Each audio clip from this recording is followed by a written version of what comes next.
శ్రీ గురుభ్యో నమః.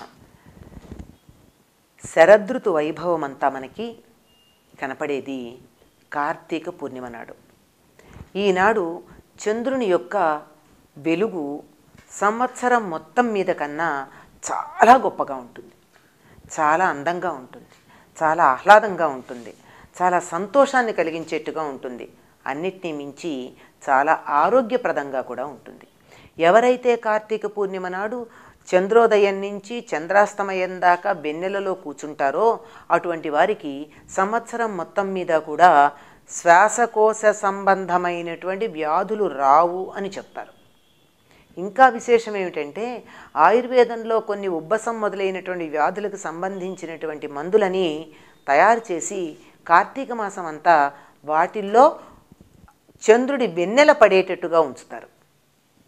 అంతేకాదు కార్తీక పూర్ణిమ నాడు తులసి విష్ణువుల యొక్క కళ్యాణం నిర్వర్తించేటటువంటి సంప్రదాయం కూడా ఉంది. అంటే క్షీరాబ్ది ద్వాదశి నాడు కొంతమంది నిర్వర్తిస్తే కార్తీక పూర్ణిమ నాడు, కార్తీక పూర్ణిమ నాడు తులసి కృష్ణుల లేక తులసి విష్ణువుల యొక్క వివాహం లేక కళ్యాణం చేయడానికి ఉన్న కారణాల్లో ఒకటి ఏమిటంటే తులసి ఆవిర్భవించినటువంటిదే కార్తీక పూర్ణిమ. తులసీదేవి జన్మించినటువంటి రోజు ఆ రోజు. మనకి సంప్రదాయం ఏం చెప్తోందంటే ఆ దేవతామూర్తుల యొక్క కళ్యాణాలు నిర్వర్తించేటటువంటి సందర్భాలు వారి జన్మ నక్షత్రం కావచ్చు, లేదా దేవాలయ ప్రతిష్టాపన కావచ్చు, లేదా యజ్ఞంలో మధ్యభాగం కావచ్చు, లేదా ఎవరన్నా మొక్కుకుంటే ఆ మొక్కుబడి తీర్చడం కోసం కావచ్చు. ఇలా కొన్ని సందర్భాలలో దేవతల యొక్క కళ్యాణాలు నిర్వర్తించటం పద్ధతి అని చెప్పి ఆగమశాస్త్రం చెప్తోంది.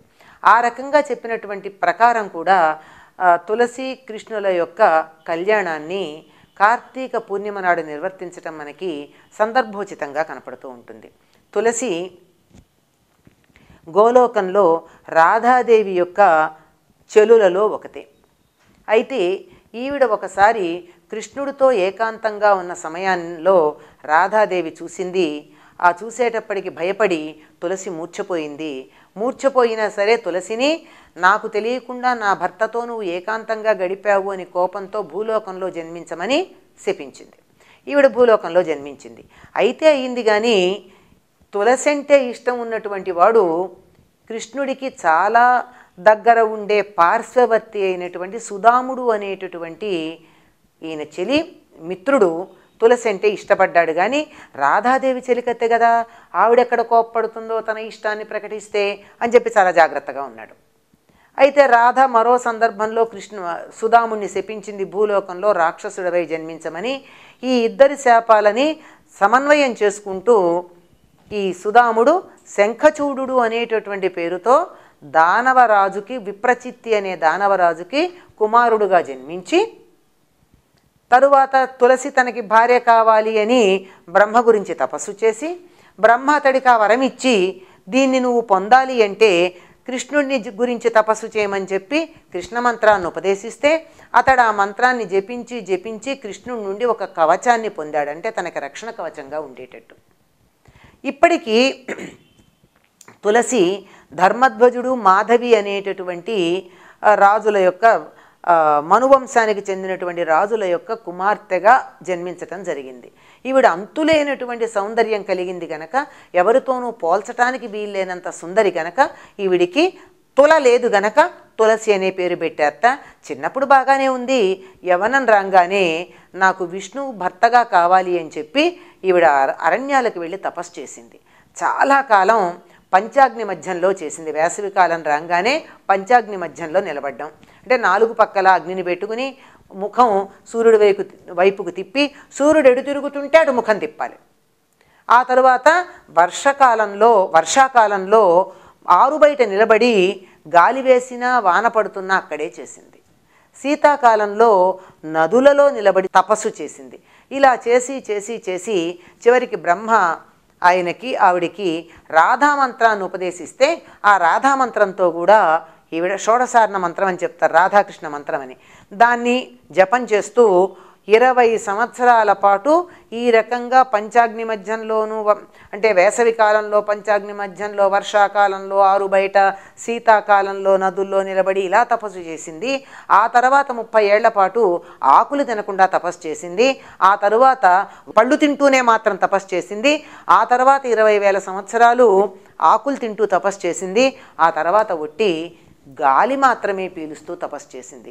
ఇంత తపస్సు చేసిన తర్వాత బ్రహ్మ ఆవిడికి కనపడితే తనకి కృష్ణుడు భర్తగా కావాలి అని కోరుకుంది. కాదు తల్లి, నీ మీద కోరికతో శంఖచూడుడు అనేటటువంటి వాడు ఉన్నాడు, ముందర అతడితో నీవు ఈ జన్మలో వివాహమై జీవితం గడుపు, ఆ తరువాతి కాలంలో 4 చేతులు కలిగినటువంటి చతుర్భుజుడైన నారాయణుడిని నువ్వు వివాహం చేసుకుంటావు.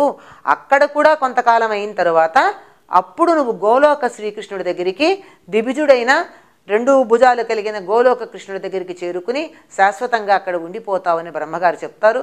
అప్పుడు అక్కడ శంఖచూడుడు వస్తాడు. వీళ్ళిద్దరికీ వివాహం జరుగుతుంది.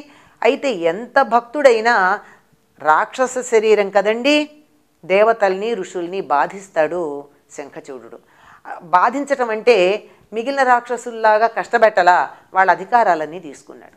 వీళ్ళకి అధికారాలు పెత్తనాలు లేకపోవడంతో బ్రహ్మగారి దగ్గరికి వెళ్ళి కోరుకుంటే, ఆ బ్రహ్మేమో శివుడి దగ్గరికి వెడితే, శివుడితో కలిసి విష్ణువు దగ్గరికి వెడితే విష్ణువు చెప్తాడు, నువ్వు ఇచ్చిన వరమే కదయ్యా, అతడికి భార్య పాతివ్రత్యం వల్ల మెళ్ళో కృష్ణ కవచం ఉన్నంతకాలం అతడికి ఎటువంటి హాని జరగదని, ఈ 2 లేకుండా అతడి తగ్గించి నేను హరిస్తాను, అప్పుడు నేనిచ్చేటటువంటి ఈ శూలంతో శివుడు అతన్ని చంపవచ్చు అని చెప్తాడు.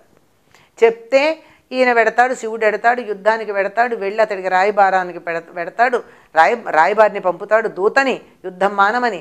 ఆయన నేను మాననంటాడు. తులసి భయపడుతుంటే తులసికి వేదాంతం బోధిస్తాడు, ఎందుకంటే శంఖచూడుడికి పూర్వజన్మ జ్ఞప్తిలో ఉంది. యుద్ధానికి వెడతాడు. ఈయన ఇలా యుద్ధానికి వెళ్ళగానే విష్ణువు బ్రాహ్మణ వేషంలో వచ్చి అతడి దగ్గర ఆ మెడలో ఉన్నటువంటి ఆ కృష్ణ కవచాన్ని అడిగి తీసుకుంటాడు.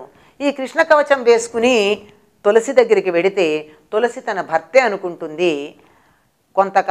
కొద్ది సమయం సుఖంగా గడిపిన తర్వాత భర్త కాదని గుర్తిస్తుంది. దాంతో ఆవిడ పాతివ్రత్యానికి భంగం కలుగుతుంది. ఈ 2 లేకపోయేటప్పటికీ చేతిలో ఉన్న శూలం వేసి శంఖచూడుణ్ణి సంహరించడం జరుగుతుంది. అయితే ఇక్కడ తులసి ఈ విష్ణుమూర్తిని నిందిస్తుంది. నువ్వు రాయిలాగా కఠిన హృదయుడివై నన్ను పట్టుకుని ఇలా నా పాతివ్రత్యాన్ని మోసం చేసి భంగం చేశావు గనక నువ్వు రాయి వైపమ్మంది. సరేనన్నాడు. అయితే చేసింది తన పొరపాటే గనక తిరిగి మందలించటం కానీ ఏమీ చేయలా. నువ్వు ఈ శరీరం బదిలి నీ కోరిక ఏదైతే ఉందో అది నారాయణుని చేరుకోవడం, ఆ తర్వాత కృష్ణుని చేరుకోవడం జరుగుతుంది. నీవిక్కడ నీ శరీరం నదే ప్రవహిస్తుంది, నీ జుట్టు తులసి అనబడేటటువంటి చెట్లుగా ఉంటుంది. అన్ని పూల కన్నా ప్రధానంగా తులసి దళాన్ని ఉండడం జరుగుతుంది అని తులసి చెట్టు యొక్క పవిత్రతని గురించి, దానికి ఉన్నటువంటి ఘనతని గురించి చెప్పి నీ కేశములు కూడా పాతివ్రత్య కారణంగా ఇలా మారతాయని చెప్తాడు. అందుకే విష్ణుమూర్తికి తులసి అంటే చాలా ఇష్టం మిగిలినటువంటి అన్నింటికన్నా. కనుక ఇదంతా ఏదైతే ఉందో ఈ కథనంతా మనం ఒక్కసారి మనసులో తలుచుకుని తులసికి, విష్ణువుకి లేక కృష్ణుడికి కళ్యాణం గనక జరిపించినట్టయితే ఈ పాతివ్రత్యం, ఆ శంఖచూడుడి యొక్క భక్తి, ఆ విష్ణువు యొక్క అనుగ్రహం ఇవన్నీ కూడా మన మనసుకి ఎక్కుతాయి గనక తులసి యొక్క ప్రాధాన్యం తెలుస్తుంది గనక కార్తీక పూర్ణిమ నాడు ఈ తులసి కృష్ణుల యొక్క కళ్యాణం నిర్వర్తించటం జరుగుతూ ఉంటుంది. మరిన్ని విశేషాలు తరువాతి భాగంలో తెలుసుకుందాం. అప్పటి వరకు సెలవు. స్వస్తి.